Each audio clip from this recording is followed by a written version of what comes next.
magandang araw mga brad. So tayo ay may pupuntahan lang sa may bandang Taytay, Cainta or Taytay?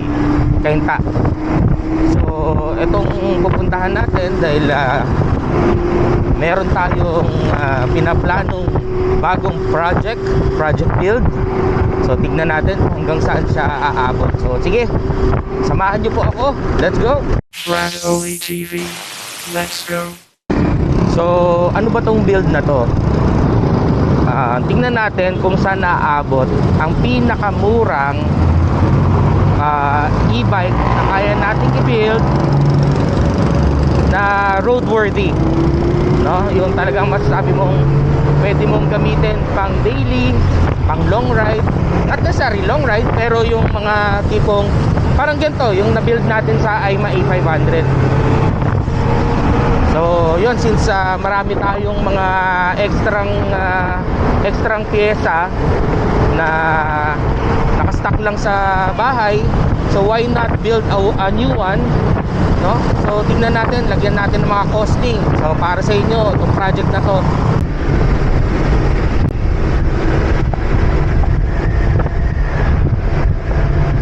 Chill lang tayo.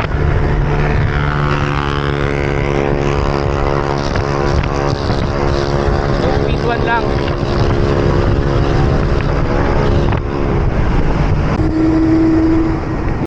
So ngayon ang ating first step sa build natin nito ay maghanap ng base model para sa ating project build.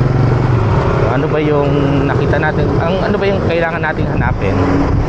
Ang gusto natin sanang ma-achieve is yung motorcycle type talaga, yung parang tulad ng mga NMAX, Aerox, although marami na nakagawa nito like NMAX. Yan, may nag-post na nga binibenta yung NMAX niyan, talagang galing from legit na Yamaha NMAX. Meron din like si Sir Toots na from Aerox naman, mga idol builds natin yung mga yan, talagang not totally converted gasoline scooters to electric. Tayo maghahanap din tayo, no? Siyempre dahil we're on a budget, so talagang hanap muna tayo ng base model na papasok muna sa ating pangangailangan. Pagpasensyahan nyo na yung audio ko kasi ang gamit ko ngayon for vlogging is yung ating Insta360 na Go 3.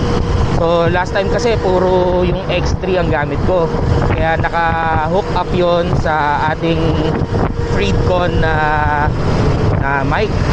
So this time wala kasing ang Insta360 Go 3 option for external mic, kaya yung mic mismo niya ang gagamitin natin.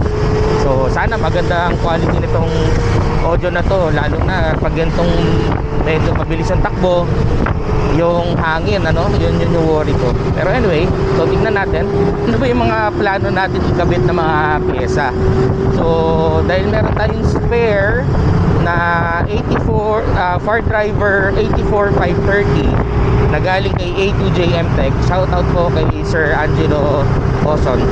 So yun yung plano natin ikabit na controller. For the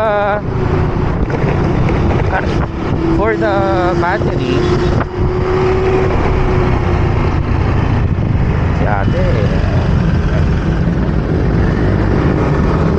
okay na sana kaso ang problema, yung helmet ni ate is hindi standard for motorcycle.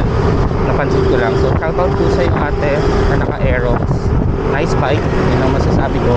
Pero sana magsuot ng proper helmet, no? Kahit half face man lang. Ganda pa naman ni ate. Mahirap pag na-aksidente, di ba? Na-inspire ako kay ate parang okay kumuha ng Aerox, tapos gagawin nating electric din, parang kay boss Toots. Kaso akin lang medyo marami na rin gumawa, no? So hanap tayo ng iba. Tsaka sabi nga we're on a working budget lang. Ganda rin ito, Aerox, may ADV, ganda.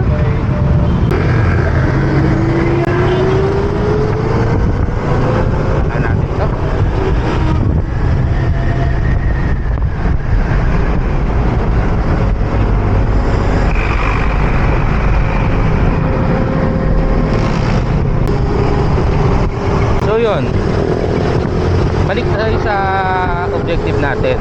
Sabi ko nga, we're on a budget, and ano yung pinaka mura na kaya nating gawin, no? Yung pinaka affordable na kaya nating gawin. So meron na tayong controller na naka-ready. Actually meron na rin tayong battery na naka-ready. So galing kay CK Customs pa rin, siyempre ang ating trusted supplier ng lithium battery pack.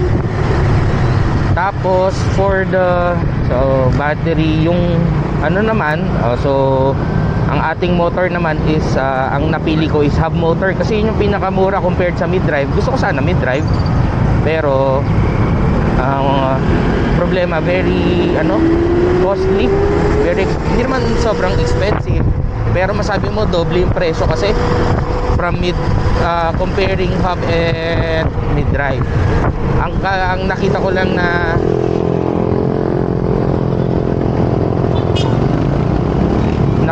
na kagandahan sa mid-drive, ang lawak kasi ng niya, ng power range niya. So kunyari ito, ang power band niya from 3,000 watts rated, na meron din siyang continuous na 6,000 watts, tapos nagpipeak siya ng 10,000 watts, di ba? So unlike nung sa hub ko dati, sa spec sheet to 3,000 watts rated, pero ang peak niya is 6,000 watts yung power save, no? So yun lang, so yun yung nakita kong difference. Tapos iba yung feel talaga ng hub. Maganda siya sa mga ganitong mga lugar, mga patag, yung mga ganyan, very responsive. Maganda siya pang patag talaga, pang city driving. So yun naman yung gusto natin ma-achieve. So dito tayo pinakakaliwa ni Google Map. Ganda dito. First time ko lang makapunta rito. Ganda. Anyway, so yun. So ano pa yung mga objective natin? Since manggagaling siya sa conventional gasoline scooter, okay, vehicle, itatry natin ipa-rehistro. Actually, pinarehistro ko na to. So ko sa akin, pinapangalan ko na. So yung chassis, yung engine number. Tapos ang plano natin is palitan nga ng makina from gasoline engine, internal combustion engine, to electric motor. So nandito na tayo. So balik ako sa inyo. So yan, so kita nyo ang daming mga units dito, no? So ito yung nakuha nating unit, ang Rapid 150, Rusi Rapid 150. So marami pang units na iba, meron pang flare. Actually maganda yung flare, no? Kung titignan, kung sa mga gusto mag-convert or mag-electric din. Actually, speaking of electric, kasama sila yung e-scootery, no? Magkapatid pala yung MD Motors and e-scootery.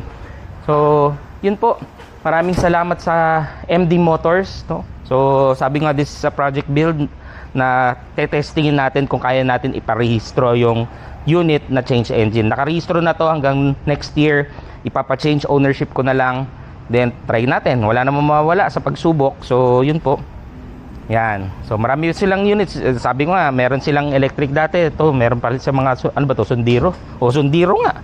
So yun. Tapos meron pang ganito, mga electric. Yan. Siyempre, contact person natin si Boss Oliver, Sir Oliver. Kapangalan ko pa, Sir Oliver. Sige po, maraming salamat po. Okay po. So yun, phase 1 done. Ang ating step 1 tapos na natin. Nakapamili na tayo ng ating unit. I-convert natin from gasoline to electric. So yan. So tingnan natin. So abangan nyo po yung mga susunod kong video. I-document ko pong lahat yan para sa inyo, para sa mga interesado rin na mag-convert from gasoline to electric. So yun po, maraming salamat sa pagsama sa video na to. And abangan nyo po, sabi ko nga sa inyo, i-document ko lahat para lahat po tayo ay matuto. Lahat po. So subukan natin ang mga possibilities na magkaroon ng legit na conversion, no? And mapaparehistro natin sa LTO. So yun ang pinaka-objective natin. So samahan nyo po ako sa susunod na mga videos. Again, I'm your Brad Oli TV. Maraming salamat po. Bye-bye!